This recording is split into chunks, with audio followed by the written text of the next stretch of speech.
Boa tarde, senador.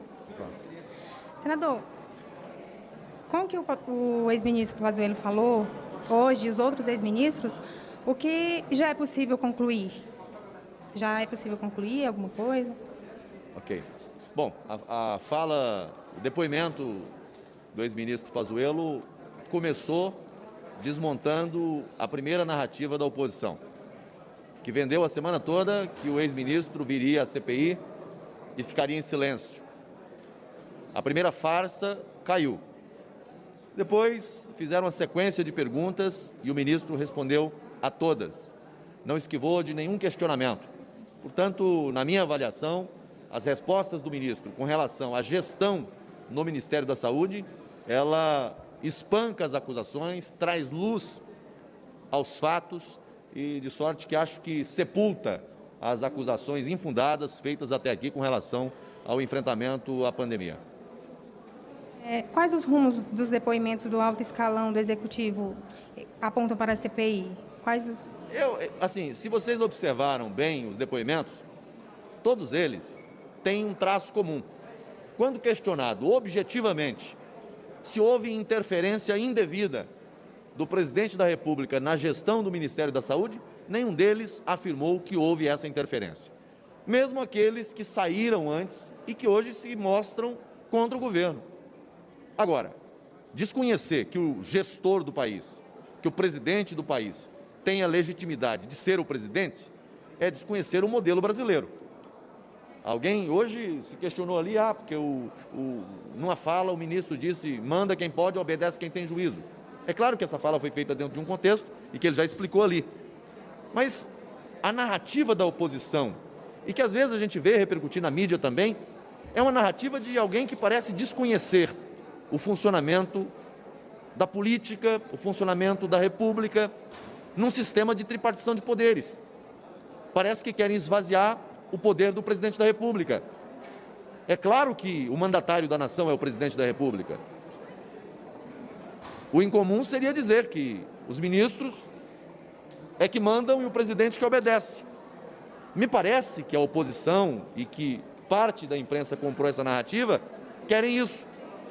Que o ministro chegue e diga, não, aqui quem manda é o ministro, o presidente não apita, não... A diretriz do governo é a diretriz daquele que foi eleito, que passou pela urna. A legitimidade está com quem teve voto. Agora, muito diferente disso é você ter uma interferência indevida no âmbito do Ministério da Saúde. Não tentam imputar isso ao presidente o tempo todo. Por quê? Porque o relator e a oposição já têm uma sentença debaixo do braço desde o início dessa CPI. Querem apenas confirmar a sua narrativa e não conseguem. Até agora não encontraram provas, evidências. Se quiserem, terão que fabricar, porque nenhum ex-ministro e nem o atual ministro confirmaram a narrativa que a oposição tenta vender à sociedade. Obrigada, senador. Oi, senador, boa tarde. Boa tarde. Senador, o ex-ministro ele entra em algumas contradições. Quando ele fala, por exemplo, da Coronavac, e foi público a desautorização da assinatura do contrato de intenção com a Coronavac. Quando ele fala também sobre o aplicativo, dizendo que é protótipo, sendo que também foi público o lançamento, ele inclusive estava lá em Manaus durante o lançamento. Esse tipo de contradição atrapalha o governo, atrapalha a narrativa do governo? Ele falou algo ali que não sei se vocês observaram, né? Uma coisa é, às vezes, a posição pública, o Twitter, algumas manifestações políticas, né, do presidente da República, o que ele pensa em relação, por exemplo, à questão de medicamentos. Outra coisa é a gestão do Ministério da Saúde. A questão é, olha para os fatos, olha para os acontecimentos. A Coronavac foi contratada e comprada? Foi. Está sendo distribuída aos brasileiros? Está. Qual fato diferente disso a oposição tem para apresentar na CPI? A Pfizer, estão repetindo uma narrativa falsa, mentirosa, para tentar fazer virar verdade e não vão conseguir, de que não houve negociação. A negociação com a Pfizer começou em maio do ano passado. Reuniões primeiro para tratar do produto, do novo imunizante. Depois, em relação ao contrato, tratativas para modificar aqui e acolá, mexer. Por quê? Porque a proposta que veio embalada de uma maneira que o Brasil não podia aceitar. É natural que o Ministério da Saúde discuta, é natural que o Ministério da Saúde argumente. Aí vai dizer, não, mas não teve resposta. A resposta primeira foi dada à Pfizer quando o Ministério assinou o termo de confidencialidade. E isso aconteceu ainda no mês de julho. Mas a narrativa diz que não tem negociação. A narrativa diz que não tem tratativas. Bom, quem quer acreditar numa fantasia, não olha para o processo. Quem olha para o processo, encontra as respostas que precisa e passa a verdade para a população.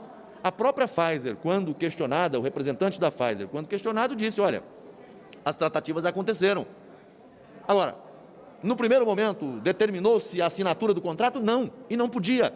E seria irresponsável se determinasse.